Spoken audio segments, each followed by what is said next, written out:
Si solo has watchado el anime de One Punch Man, la última vez que viste a Garo fue la vez que vemos en pantalla. Si además del anime también lees el manga, sabrás el desmadre que el lobo causó en el arco de la guerra entre asociaciones. Y la última vez que lo viste fue en esta ocasión. Ahora, si eres un fanático de Hueso Colorado y no solo te has visto el anime y leído el manga, sino también te has chutado el webcómic original, sabrás el tópico del que hablaremos en esta ocasión. ¿Cuándo fue la última vez que tú viste a Garo aparecer? Bienvenidos a Mangaka no. En esta página del diario del mangaka Novaka les traeremos un relato lleno de personajes legendarios con historias curiosamente entrelazadas. Hablaremos sobre el regreso de Garo en el webcómic, del dragón Suiryu y los neohéroes, y del rey Kingu y su búsqueda de la fuerza infinita. ¿Qué relación existe entre King, Garo y Suiryu? ¿Sabían que hubo un torneo en donde los tres participaron? La alerta de spoilers en este y en todos nuestros videos es ya una ley marcial, güey. Sin más, con uno de los regresos más esperados en el fandom del pelonche sin un centavo y con una de las hazañas más chistosas e increíbles de la leyenda andante King en puerta, vamos a brillar. Bueno, señoras y señores, aquí represente al Cucuye, Cucuye, dice Cucuye, Cucuye, caminando Cucuye, Cucuye, Cucuye, Cucuye, caminando Cucuye, Cucuye.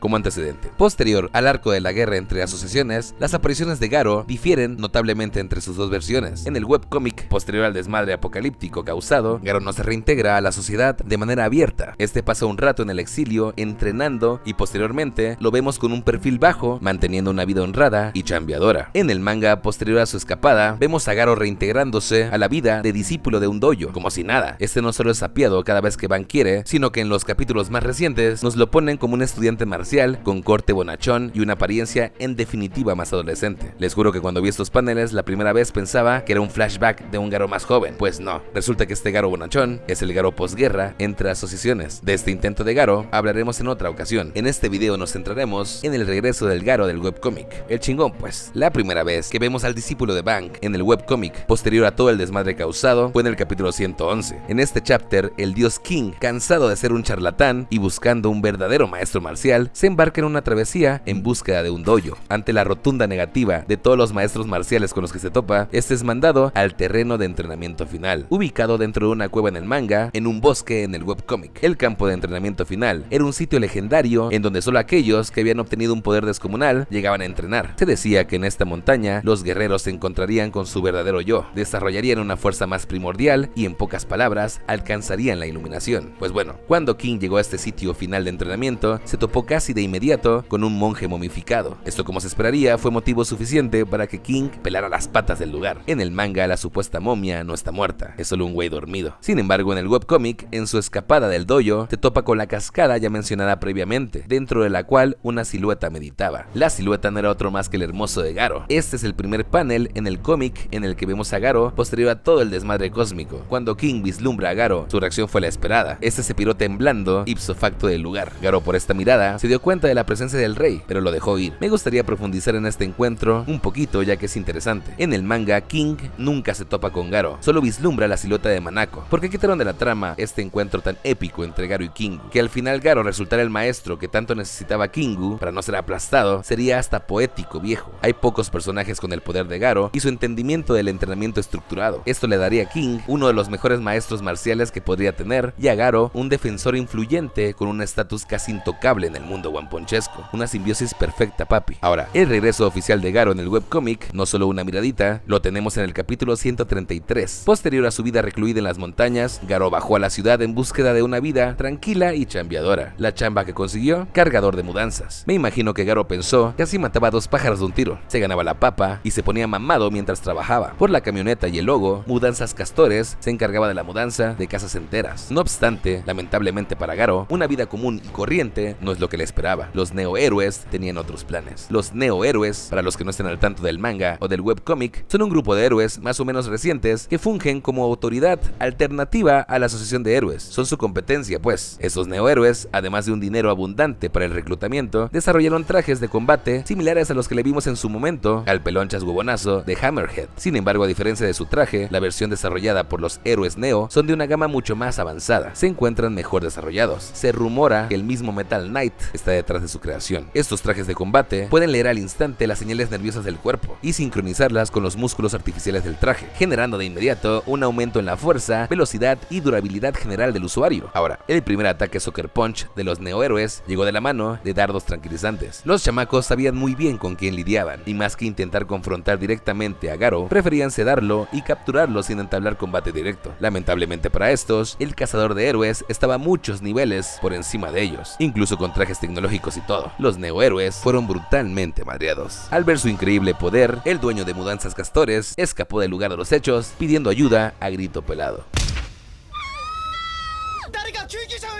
Es en este punto en el que Suiryu, el galante humillado, interviene en el combate. Por lo visto, los neohéroes querían llevarse a Garo a sus cuarteles centrales. ¿Con qué motivo? ¿Quién sabe? Como se esperaría, Garo no cooperó ni un poco con este objetivo, y sin tanta verborrea, intercambió los primeros putazos con el líder de escuadrón. Patadas voladoras, rodillazos serios, golpes bombardero y kamehamehas al pecho fueron los primeros intercambios liberados entre los combatientes. Suiryu, valiéndole madre la propiedad ajena, aventó de inmediato el camión de mudanzas Castores contra su enemigo. Garo, por su parte, respetando el camión de su jefe, lo recibió de manera gentil. Sin embargo, el dragón, ajeno a los daños materiales ocasionados y ya ensañado con el camioncito, liberó en él su puño de tigre directamente. Como cabría esperarse ante esta técnica, el castorcito ahora sí terminó hecho añicos. Fue la destruida del camión de carga lo que provocó en Garo una ira ya conocida. Hasta este punto, el lobo no se había siquiera alterado. Pelear contra los neohéroes había sido hasta desestresante. Sin embargo, ya destruir su camión de trabajo era otra cosa. Garo de aquí en adelante se puso un poco más serio. El dragón, por su parte, se daba cuenta de la enorme diferencia de poder que existía entre ambos. No obstante, aún no estaba contra las cuerdas. Contaba con un as bajo la manga, su traje de combate tecnológico. Existía una función que solo los trajes de los líderes Neo tenían integrado. Esta era la liberación del limitador. Esta función le permitía al traje overclockear su máximo nivel, es decir, llevar las capacidades del mismo más allá de sus límites. Podríamos compararlo con un mini rage activable. Con esta modalidad, Suiryu no solo acomodó el primer golpe seco directo al rostro de Garo, sino que conectó consecutivamente múltiples golpes exitosamente en el cargador exiliado. Lamentablemente para el dragón, el traje que usaba solo era un prototipo, y por ende presentaba errores aún no cuantificados. En el caso de Suiryu, una vez liberó su limitador, su traje de combate dejó de hacerle caso. Desde que empezó a conectar los ataques bombardero, nunca pisó el freno. Pese a que Suiryu ya no quería seguirle pegando a Garo, el traje ya picado siguió atacando de manera automática. Fue la sobrecargada del traje lo que ocasionó finalmente la detenida del ataque. Según el dragón, el poder obtenido con el traje de los neohéroes era mucho más potente que las habilidades de combate que obtendrías con el entrenamiento físico constante o las artes marciales. Potencializaba en general el físico del usuario. La duda que tenía ahora Suiryu era, después de recibir tal paliza, ¿Garo siquiera seguía vivo? Como atizado por la pregunta idiota, Garo en un parpadeo se levantó y encaró directamente al neolíder, esta vez un poco más encabronado. Suiryu, debido al sobrecalentamiento de su nuevo traje, no se podía mover siquiera. Sin embargo, antes de que le acomodaran la paliza de su vida, y eso ya es decir algo, ya que a Suiryu en la serie lo han humillado como a pocos. El antiguo jefe de Garo regresa a la escena del combate y empieza un berrinche ahí mismo. Este, al ver su camión destrozado y a toda su carga regada por el suelo, liberó una rabieta masiva contra su antiguo empleado. Esto cortó al instante la ira de Garo, el cual, pasando arrogantemente al lado de Suiryu, se piró caminando campantemente del lugar de los hechos. Posterior a que Suiryu se salvara de la madriza, reportó al cuartel de los neohéroes lo siguiente: el traje de combate servía bien para aumentar el poder general de los neohéroes amateurs. Sin embargo, había que trabajar más en los prototipos de seguridad de los mismos. Pese a que los movimientos de Suiryu se volvieron mucho más intensos de lo esperado al usarlo, el traje se sobrecargó rápidamente y dejó de funcionar casi de manera inmediata. El neotraje era recomendable para soldados de rango bajo, pero para los líderes y rangos superiores sería más bien restrictivo. Esta declaración es interesante, ya que pese a que Suiryu aceptó que la potencia de sus golpes habían mejorado con el traje, también se sintió restringido por el mismo. El sobrecalentamiento había paralizado el traje y por ende su propio cuerpo. Si el traje prototipo tuviera una mejor eficiencia y aguantara la masiva cantidad de ataques lanzados por alguien verdaderamente fuerte, sin sobrecalentarse ni trabarse, ahí sí llevaría la fuerza de su usuario al siguiente level. La neta, cuando empezó este combate en el webcómic, nunca pensé que Suiryu quedaría tan bien parado. Si recordamos, el poder de Garo es de los más enfermos mostrados en la serie, mínimo entra en el top 4. Suiryu, por su parte, sin demeritarlo, recibió la paliza de su vida a manos de un güey que ni siquiera era un ejecutivo. La diferencia de poder entre un tipo que perdió contra un vasallo monsteriano y uno que literal se tronó a los ejecutivos más fuertes y humilló a los clase S más arrogantes sin sudar una gota es abismal, viejo. Sin embargo, pese a todos los pronósticos, el dragón posterior a su pelea contra el lobo pudo volver con sus ligues con el hermoso rostro intacto. Garo, por lo visto, ya perdió un poco de esa chispa maldita que se traía en sus tiempos de rebeldía. Si se hubiera topado con Suiryu en sus tiempos de cazador de héroes, el dragón hubiera terminado como Charanko, Tank Top Master, Spring Mustacho o este gordo libidinoso, tirado en el suelo, hinchado y humillado. Los fanáticos de One Punch Man que ya se chutaron las ovas de la serie sabrán que este encuentro no fue el primero que Garo y Suiryu tuvieron. Ambos personajes tuvieron una aparición importante en la cuarta ova de la segunda temporada del Pelonchas Colérico. En esta se nos muestra un torneo marcial, pero de videojuegos. En este torneo, tanto Garo como Suiryu mostraron habilidades avanzadas gamers. Antes de proseguir, ¿son las ovas de One Punch Man canon? Por definición, una ova es un capítulo especial que se lanza de manera directa y exclusiva en formato doméstico, DVDs, Blu-rays, etc. Las series animes, por su parte, se transmiten por televisión o se broadcastean en plataformas de streaming. Ahora, muchas de las ovas representativas de la historia son canónicas. Las ovas de Hades en Saint Seiya, también las de Hunter x Hunter en Grido Island. El mismo Levi Daicho tuvo su propia ova en Attack of Titan, donde se profundiza más en su pasado y origen. Siguiendo esta lógica, las ovas de One Punch Man podrían considerarse casi canónicas, ya que pese a que no salen en el manga, son aprobadas por el mismísimo One para su publicación. Episodios como cuando le regalan su ya legendario traje amarillo a Saitama o la ova de la que estamos hablando en esta ocasión son joyitas que enriquecen el universo general de la serie, no lo contradicen. Volviendo a la cuarta ova, las habilidades combativas virtuales de Garo y Suiryu eventualmente los colocó frente a frente. En este combate, pese a que el dragón parecía controlar la pelea en un inicio, el lobo no tardó en seguirle el ritmo. Llegado a cierto punto, más que personajes de videojuegos, nos mostraron cómo serían los madrazos si estos guerreros se pelearan en el mundo real. El puño de agua de Garo mostró ser un arma versátil y seria. Suiryu y sus patadas también. Sin embargo, antes de que Garo realmente se pusiera en modo Kira y le terminara acomodando una paliza al dragón, su avatar se congeló en la pantalla. Según los técnicos, la velocidad de sus movimientos habían sobrecargado el sistema. De esta manera, aprovechando la trabada del lobo, Suiryu le terminó acomodando una paliza virtual al avatar de Garo. Sin embargo, esta felicidad momentánea se convirtió en humillación pública en la final del torneo. En esta final, el dragón de Suiryu no pudo ni meter las manos para defenderse del criminal y violento ataque al que fue sometido. Fue obliterado al instante, dejándole a su rival la vida completa. La sobrecargada de Garo al final le ahorró una humillación más definitiva en la final de la competencia. El campeón indiscutido del torneo marcial gamer, como se esperaría, no fue otro más que el mejor jugador de videojuegos del mundo de One Punch Man. Y si a esas nos vamos, de nuestro mundo también. El rey de reyes, Kingu. Este, con su tradicional avatar femenino chistoso, le acomodó tal madriz a Suiryu que se decidió retirarse mejor con sus morras a otro lado. Esta ova nos dejó en claro que para el rey no importaba si eran lobos o dragones, todos se la pelaban. Además, nos mostraron el resultado más improbable de una pelea entre Garo y Suiryu, uno en donde Suiryu logró ganarle a Garo. Como ya comentamos previamente, la diferencia de level entre ambos personajes es abismal, aunque bueno, en retrospectiva el combate de la ova mostró ser más encarnizado que su contraparte. Ese Garo al menos sí buscaba ganarle a Suiryu, el del webcómic solo quería que lo dejaran chambear, güey. ¿A ti qué te pareció el regreso de Garo en el webcómic? ¿Creen que el rey y el lobo serán discípulo y maestro? Eso fue todo en otra página del diario del mangaka Novaka. Si te gusta Garo, Suiryu o Kingu, suscríbete al diario del gato idiota y dona tu like a la causa. Síguenos en nuestras redes sociales para más contenido guamponchesco y del mundo otaku. Sin más, esperando por el amor de Dios ya alguna pista de cuándo saldrá la tercera temporada animada de la serie del asesino de los guantes rojos y su casa animadora, me despido. Tactulakin, mangakas.